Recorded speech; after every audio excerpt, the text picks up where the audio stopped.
Elle travaille en tant qu'une chienne. Elle joue le rôle d'une chienne. On l'a mis dans une case. Regardez très bien cette vidéo. Une fille africaine qui se trouve à Dubaï. Elle travaille en tant qu'une chienne. Elle joue le rôle d'une chienne. On l'a mis dans une case. Elle joue le rôle d'une chienne. J'avais vu cette vidéo là et puis bon, moi je pensais que c'est la fille qui voulait faire ça alors que ben, c'est les gens qui sont, c'est les filles qui sont prises au piège au fait. Donc c'est ça. En tout cas, moi Chantal, j'ai dit gloire à Dieu avec ce que j'entends là. Je me suis dit, Chantal, tu n'as même pas souffert. Je pensais que j'avais souffert, mais bon. Ce que tu as vécu là, ce n'est rien par rapport à ce qu'ils sont en train de parler là. Et je dis, si c'était moi là, je vais leur dire, amenez votre cesse là. Oui, si mes deux mains là, s'ils m'ont pas attaché, si mes deux mains là sont libres, ok, même s'ils m'ont attaché qu'ils veulent amener leur sexe là dans ma bouche, je vais leur dire, amenez, s'ils sont quatre là, il a dit les quatre là, venez mettre votre sexe là dans ma bouche. Quand ils vont envoyer là, leur sexe là va devenir pâte dans ma bouche. De toute façon, je vais broyer ça avec mes dents. Donc, c'est ça, je dis, on va revenir ici, on va lire la parole. Je ne vous dis pas de faire ça. Mais je vous dis que... Ah, où est la chose? Oh là là, j'en ai vu ou quoi? Oh mon Dieu. Où est la parole? Oui, c'est pas vrai. Ah non, attendez, hein. Oui, c'est là. En tout cas, je vais leur dire, bon, c'est ça quoi. La parole dit, bon, c'est pour cela les choses comme ça là. Dieu n'a pas permis que ça m'arrive. La parole dit dans 1 Corinthiens 10, verset 13. Moi, de toute façon, j'allais les mordre, même si ils mettent leurs fesses là pour chier dans ma bouche là. Si mes deux mains là sont libres, je vais récupérer. De toute façon, je vais mordre. Si les filles là faisaient ça là, mon cher, il y a beaucoup qui allaient arrêter de faire, ils allaient arrêter de faire leurs conneries là. Mais je ne vous conseille pas de faire. Je dis, moi je n'allais pas supporter. J'allais accepter de mourir que de faire ça. Non, non, non. Seigneur, non, non, non. C'est pour cela Dieu n'a pas permis. Il y a des gens là, Dieu ne... Parce que moi, je vais choisir au fait la mort que ça, quoi. Non, je vais choisir la mort. Je vais choisir la mort. Seigneur. 1 Corinthiens 10, verset 13. Je vais leur dire, amenez, vous êtes combien? 5 ou 10. Amenez vos cesses là dans ma bouche. Je vais broyer ça comme ça. En tout cas, 1 Corinthiens 10, 13. Aucune tentation d'épreuve ne vous est survenue qui n'a été humain. Et Dieu qui est fidèle ne permettra pas que vous soyez tentés au-delà de votre force. Ah, moi, Dieu m'a limité, hein. C'est que ma souffrance, là, c'était limité, quoi. Et il y a des choses, là, je n'allais pas supporter. Franchement, il y a des choses que je n'allais pas supporter dans ma vie, hein. Peut-être j'allais aller en affaire. En tout cas, mais avec la tentation, il préparera aussi le moyen d'en sortir afin que vous puissiez la surmonter. Je vais reprendre 1 Corinthiens 10, verset 13. Moi, ce que je suis en train de dire, je dis, je n'allais pas supporter ça. Je n'allais pas supporter que n'importe quoi rentre dans ma bouche, quoi.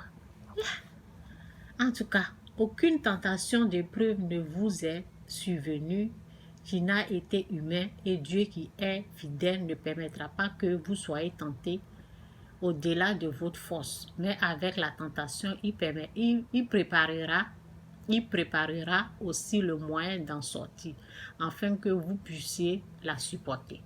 Ok, on y va. On va écouter l'autre vidéo là. Oh, ça y est, l'autre vidéo aussi. Écoutez cette fille là.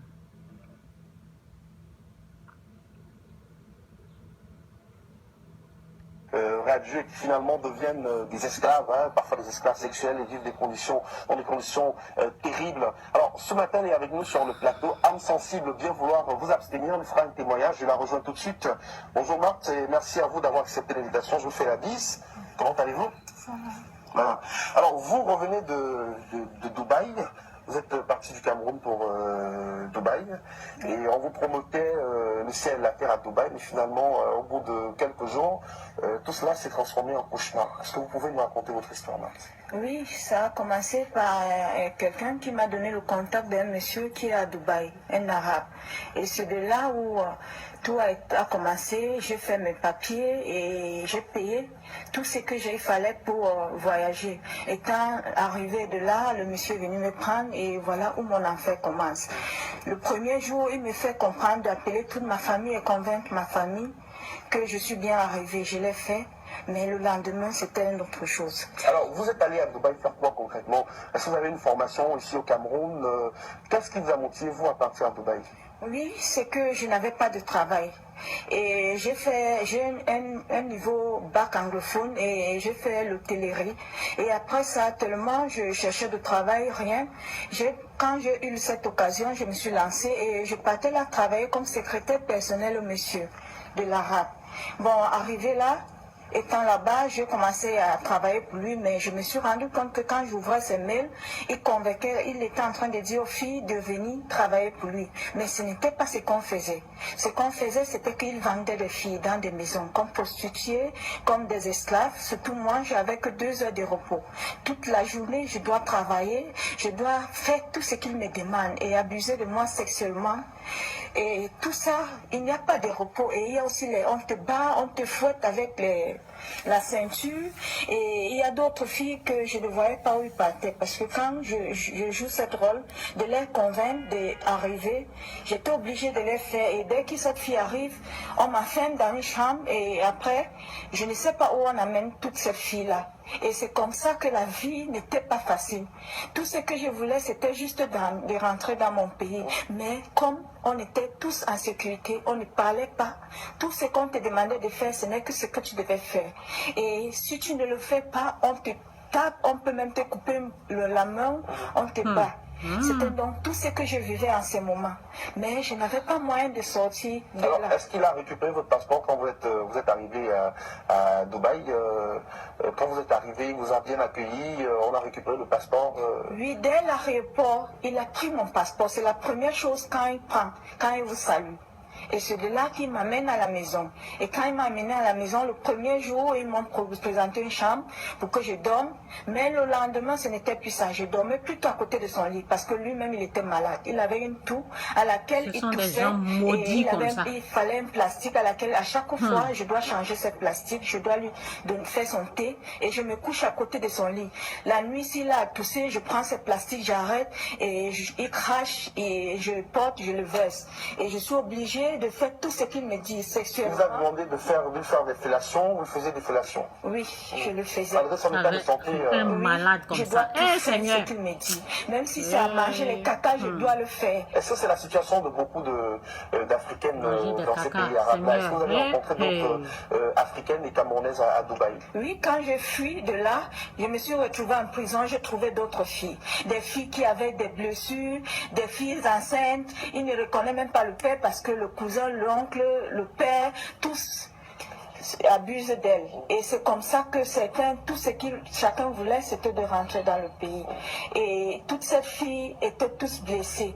On priait juste qu'on puisse rentrer dans notre pays. Et comme nos passeports étaient à nos patrons, ils n'avaient pas moyen. Et surtout comme il n'y a pas l'ambassade. Il faut chercher quelqu'un qui peut aller signer votre passe pour que vous puissiez rentrer dans notre pays. C'est comme ça donc que j'ai trouvé d'autres personnes. Et j'ai vécu vraiment des scènes à laquelle je voyais cette fille camerounaise, des filles africaines qui arrivaient. Et je me disais souvent que c'était même sûr qu'on les tuait. Parce que je vivais vraiment certaines scènes. J'étais là présent, je voyais tout, mais je n'avais pas le droit de parler. Tout ce qui fallait faire, c'est juste jouer cette rôle.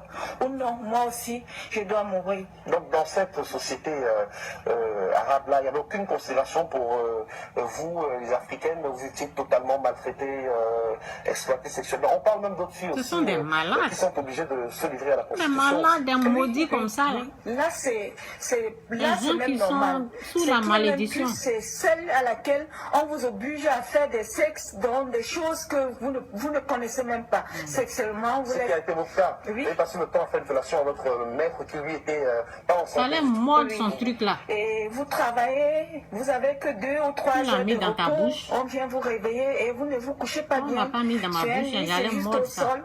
Et quand il est l'heure, on vient vous botte de vous réveiller. Est-ce que vous n'avez pas imaginé que c'était peut-être un piège qu'on vous tendait parce qu'il y a quand même de la sensibilisation autour de ces voyages Ok, on va lire ici là. Ok, bon.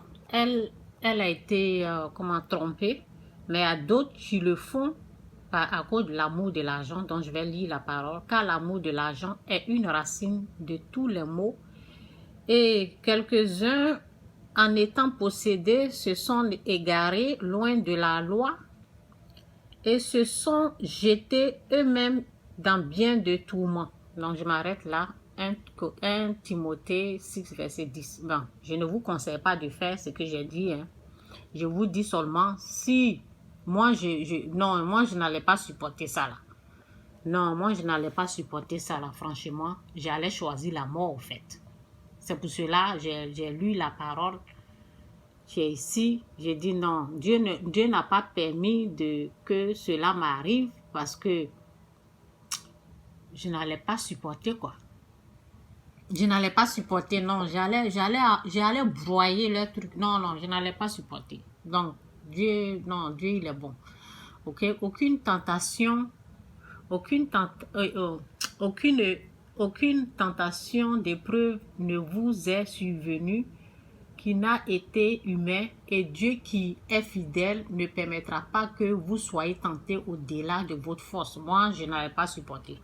Ok, j'allais choisir la mort. Ok, que Dieu vous bénisse. Je ne conseille à personne de faire ça. Et cette vidéo est pour plus de 18 ans. Ce n'est pas pour les enfants. Ok, que Dieu vous bénisse. Jésus-Christ est Seigneur. Bye.